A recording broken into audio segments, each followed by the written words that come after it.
Hello, ladies and gentlemen. Zeus and I are ready to share our last Punchinello story together. Then we're going to move on to some fun books for Christmas. Alright, but this book is Your Special Gift with illustrations now by David Wenzel, and our author again is Max Lucado. Punchinello noticed a bright red package in his mailbox. "My, what is this? Someone brought me a present." He unwrapped it. "A hammer! I love hammers, but who gave it to me?" He looked up and down his street but saw no one. Not far away, in another small house, Lucia, Punchinello's friend, was asking the same question. "Who gave me such a nice gift?" she wondered as she lifted the lid off the box she found outside her front door. "A paintbrush and a palette of paint? I love to paint, but who knew?" Splint and Woody lived down the road from Lucia. They found their gifts at the foot of their beds. "Wow, thanks, Woody!" Splint exclaimed. "I didn't give it to you," Woody replied. "Did you give this to me?" He held up a green box with a yellow ribbon. "No, but let's open our presents." "Sewing stuff?" Woody held up a needle and thread. "I love to sew." Splint was just as excited. "A guitar! I know how to play one of these." "Who do you suppose brought these gifts to us? And why?" Woody added. Splint and Woody aren't the only curious Wemmicks. Hans the baker announced to his wife, "Look, a new spoon." Violet the florist found a beautiful vase on her doorstep. Even the mayor and his wife discovered gifts. "Look, a bucket and brush," the mayor beamed. "I love to clean things. Why, when I was a little Wemmick—" "Not me," his wife said. "I don't like to clean anything. That gift must be for you." "And this one must be for you then," replied the mayor as he reached further into the box. "A book! A storybook for little Wemmicks! What fun! Who gave us these gifts?" asked his wife. "I don't know," replied the mayor, looking out his second-floor window to the street below, "but I see some little Wemmicks who could use a story." The mayor and his wife looked down at a very tired Wemmick family. The mother and father were leaning against a wagon. Their 3 children looked cold and sad and sat in the back. By the time the mayor and his wife reached the street, other Wemmicks were already with the family. Punch, Lucia, Splint, and Woody had brought their gifts to the village, hoping to find the giver. But when they saw the wagon, they dropped the presents in a pile and forgot about them. "What happened?" Lucia asked the family. "Everything has gone wrong," the father explained. "Our wagon wheel broke when we crossed the bridge. When the wheel broke, the wagon tilted and our clothes fell into the river and washed away. The rain soaked our food. Oh, we're tired and hungry and dirty." "Where are you going?" "We came from far away to see Eli," the mother answered, "but I don't think we'll make it. So tired, so hungry." Her voice trailed off and her head hung low. For a few moments no one spoke, no one knew what to say, but Punchinello had an idea. He turned to his friends and announced, "Hey, we can help this family to see Eli." "Yeah," they agreed, and every Wemmick ran to work on the broken wheel. Split and Woody tried to yank it off, but it wouldn't budge. "Here, let me get it," demanded Hans the baker, but when he pulled, the wheel broke into 2 pieces. "Now see what you've done," said the mayor. "Let me take over." But when he lifted the wheel, it fell apart. "This isn't working," Punchinello thought, but he didn't know what to do. "Oh, we're so cold and hungry," the mother moaned. "I have clothes," Hans yelled, running toward his house. "I know how to cook," shouted the mayor's wife, which caused the mayor to look at her. "I did cook," she told him, hurrying away, "once a long time ago. Well, maybe I helped someone else cook, but I can try." But she didn't know how to cook. She returned with burned bread and cold soup. And Hans brought clothes, but not clothes the family could use.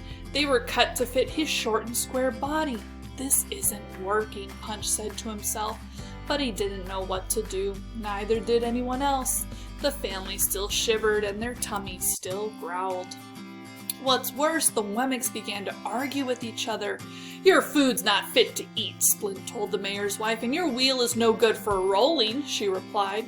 When Lucia chuckled, Splint yelled at her, "And you haven't helped at all." "Well, I don't know what to do." "None of us do," said Punchinello. "That's our problem." He flopped down on a box and plopped his chin in his hands. "Something isn't right." Everyone grew quiet. "You bet it's not right," agreed Lucia, "but what do we do?" Punch lifted his head and smiled.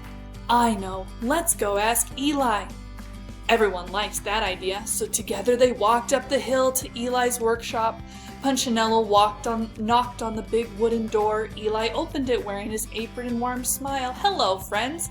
He sat down on the bench. "How can I help you?" He told them about the family of travelers. As they described the broken wheel, Eli nodded. "I know." When they told their maker about the lost clothing and ruined food, he nodded again. "I know." "They're coming to see you, Eli," Lucia added. "I know," he smiled. "You know?" she asked. "You knew about the wheel and the food and the clothing?" "I did." "You knew they were coming to see you?" He nodded again. Lucia looked at Punch. Punch looked at the others. They all looked at Eli and asked, "Then why didn't you help them?" "I did." The Wemmicks were puzzled. "You did? How did you help them?" "I sent you." "Us?" "You. I led them through the village so you could help them." For a moment no one spoke. Finally Punchinello did. "That's our problem, Eli. We want to help but don't know how. The wheel is still broken and the travelers are still cold and the food is still bad." Even the mayor's wife nodded. "Sounds to me like everyone is doing something and no one is doing the right thing," Eli explained. "What?" Splint and Woody asked. "Try this," Eli smiled. "Each of you do the most, what you do the best." The villagers pondered his words. "Do the most, what you do the best," Eli repeated. "You have gifts, don't you?" For a moment no one spoke. Then Punchinello remembered. "I do! I have a hammer!" "And I have a guitar," Splint piped up. "Someone gave me a needle and thread," Woody added. One by one the Wemmicks announced their gifts until Lucia realized. "Did you give those to us, Eli?" The maker nodded and smiled. "Use the gifts I gave you. Don't try to use a gift you don't have. Just do the most, what you do the best." Feeling much better, they returned to the village and walked straight to the pile of gifts. Punchinello took his hammer, looked at the wagon, and said, "I can repair the wheel with this."